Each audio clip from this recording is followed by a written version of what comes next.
Salam dalam kasih Kristus untuk seluruh jemaat dan simpatisan GKI Kediri, dimanapun Bapak Ibu Saudara berada. Saya selalu merasakan kegembiraan ketika boleh menyapa Bapak Ibu melalui sapaan pengharapan. Terima kasih untuk kesetiaan, untuk sukacita selama ini di dalam merenungkan firman Tuhan yang membekali dan memperlengkapi kehidupan beriman setiap kita. Sebelum kita memulai segala aktivitas hari ini, mari bersama kita berdoa. Tuhan, terima kasih pagi ini kami dapat kembali merenungkan firman-Mu. Maka berkatilah ya Tuhan, sehingga firman-Mu ini senantiasa menjadi penuntun dalam langkah kehidupan kami. Kuasa firman Tuhan juga semakin mengubahkan kehidupan kami dan memperlengkapi dalam hidup beriman ini.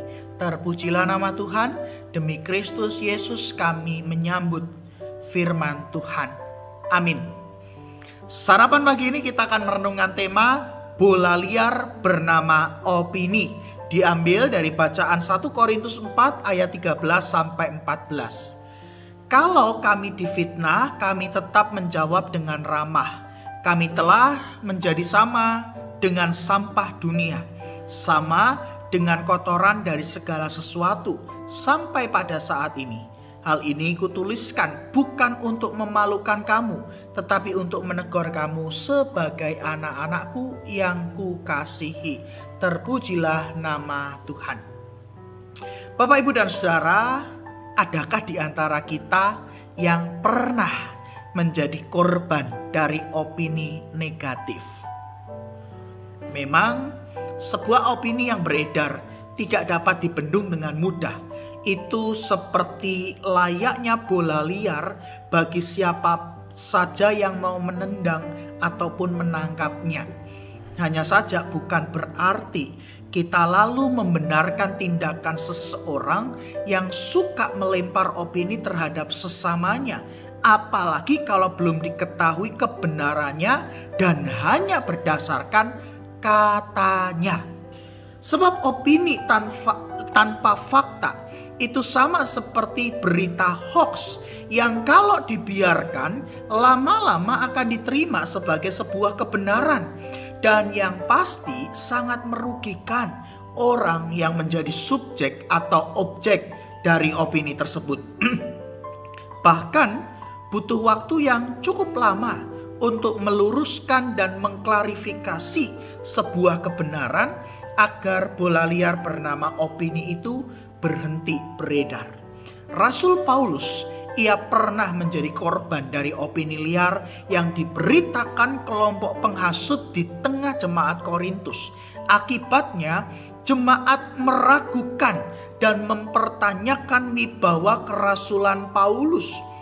Bahkan terjadi ketegangan antara relasi Paulus dengan jemaat Korintus. Bacaan kita mengungkapkan secuplik pembelaan Paulus yang dimaksudkan untuk mengingatkan dan menyentuh hati jemaat agar mereka mampu memilah dan memilih mana kebenaran dan mana berita hoax.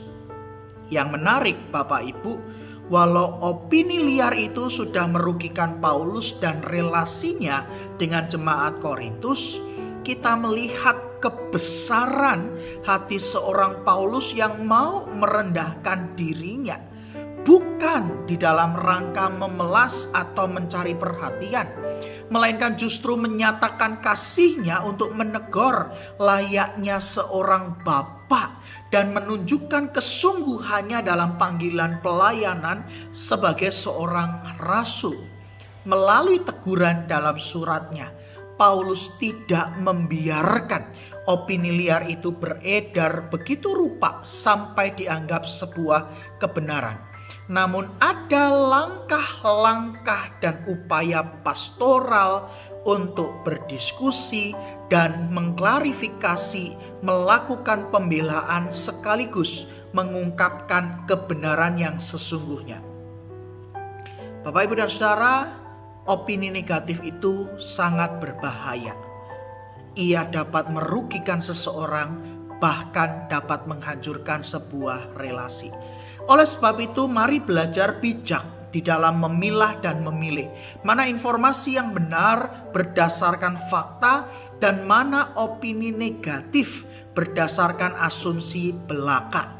Jika memperoleh informasi apalagi berdasarkan katanya, jangan ikut menjadi penyebar berita sebelum tahu kebenarannya seperti apa.